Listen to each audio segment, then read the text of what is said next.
안녕하세요. 브릿지조 조성실입니다. 오늘 오직 하나님의 말씀으로라는 주제로 여러분들과 함께 교제하기를 원하는데요. 여러분들은 평소에 하나님의 말씀을 가까이 하고 있습니까?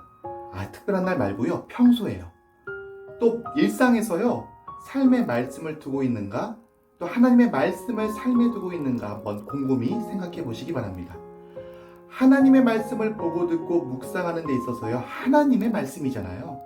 사람의 말이 아닌 하나님의 말씀입니다. 말씀의 권위가 느껴지십니까?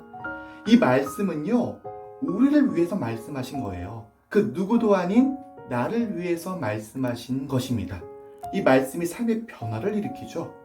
히브리서 4장 12절에 보면 하나님의 말씀은 살아있다고 되어 있습니다. 죽어 있는 것이 아니고요, 살아서 움직이는 거예요. 활력이 있어 좌우에 날선 어떤 것보다도 예리합니다. 그 어떤 칼보다도 날카로운 게 하나님의 말씀이죠. 그래서 혼과 영과 및 관절과 고수를 찔러 쪼개기까지 하며 또 마음의 생각과 뜻을 판단한다, 감찰한다고 되어 있습니다. 이렇게 하나님의 말씀은 놀라운 능력입니다.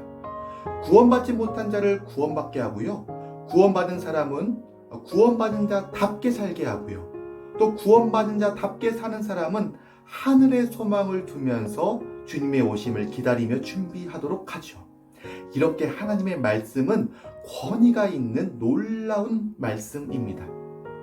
또 하나님은요, 말씀으로 자신을 나타내 주세요. 자신이 누구이신지를 우리에게 계시해 주십니다. 따라서 우리는 말씀을 통해 하나님을 만나게 되고요. 하나님과 사귐과 교제를 갖고 날마다 동행하면서 데이트하는 것이죠. 얼마나 즐겁고 행복한 일인가요? 또 하나님의 말씀은 진리입니다. 진리는 거짓이 아닌 참이잖아요. 진짜인 거죠. 그래서 진리를 모르면 거짓에 속게 되어 있습니다. 디모데후서 3장 14절을 보면요. 그러나 이렇게 되어 있어요. 이 패역하고 악한 세상 속에서 너는 배우고 확실한 일에 거하라 이렇게 되어 있습니다. 말씀에 깊이 뿌리내지 않으면요, 이 어지러운 세상에 속기도 하고요. 또 심지어는 자기 스스로를 속이기도 합니다. 따라서 진리인 말씀만을 붙들어야 옳은 삶을 살아갈 수 있게 되는 것이죠. 또 말씀으로 우리는 죄에 대해서 승리하게 합니다.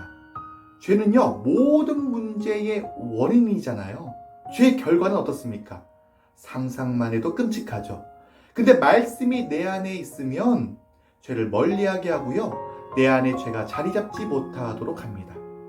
시편 119편 11절을 보면 내가 주에게 범죄하지 않으려고 주의 말씀을 내 마음에 두었나이다. 이렇게 말씀하고 있죠.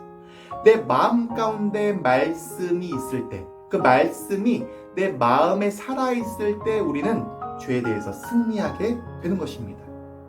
말씀은 또 내 발의 등이요, 내 길의 빛이죠. 시편 119편 105절을 보면 주의 말씀은 내 발의 등이요. 우리의 삶 가운데 가까이 있는 것들을 보게끔 하는 등과 같은 역할을 한다는 것입니다. 또 내 길의 빛이니이다. 내가 앞으로 걸어가야 하는 어떤 방향성과 목적을 뚜렷이 하게 하죠. 바쁜 일상이 하나님의 말씀을 멀리한다고요? 왜 바쁜가? 하나님의 말씀을 멀리하기 때문입니다. 바쁠수록요, 하나님 말씀을 가까이 해야 됩니다. 곁에 두어야 하는 것이죠. 또 하나님 말씀은 영적 양식이죠. 우리가 날마다 육적 양식을 먹듯이 영적으로는 하나님의 말씀을 늘 섭취해야 합니다.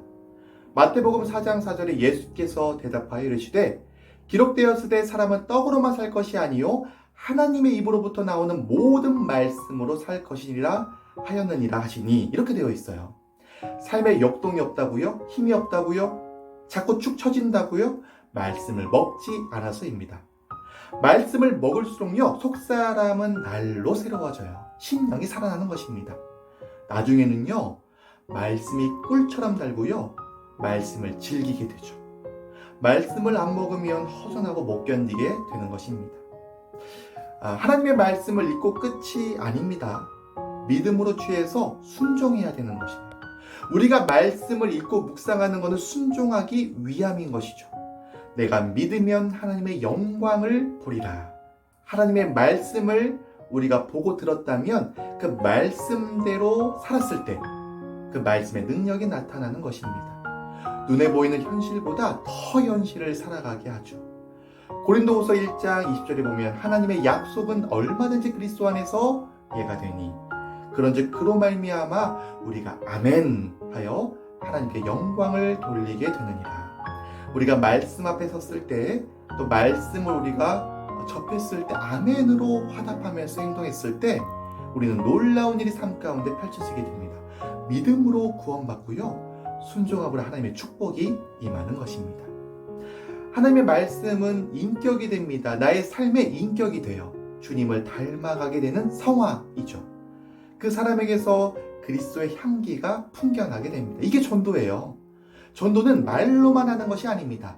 그 사람의 삶과 인격과 분위기로 하는 건데요, 그를 통해서 그 말씀이 증거되고 나타내고 풍겨났을 때 그 안에 있는 살아계신 주님을 사람들은 만나게 되죠.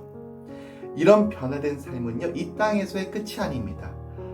하늘나라에 가서도요, 그 놀라운 상급이 주어지게 되는데요, 이 땅에서 하나님의 말씀을 어떠한 태도로 복종했느냐에 따라서 하늘에서도 상급이 달라지게 됩니다. 하나님께서 그에게 어떻게 말씀하실까요? 착하고 충성된 종아, 칭찬을 하시고요, 예비된 의의 면류관을 그에게 주시게 되죠. 이 상은요, 영원히 누리는 상이에요. 이 땅에서의 받는 상과 가치가 다릅니다. 영원이라는 시간 동안 누리는 놀라운 상을 받게 되는 것입니다. 그런데요, 무엇보다도 이 이유 한 가지만으로도 하나님의 말씀을 가까이 하고 읽어야 하는 이유가 되지 않을까요?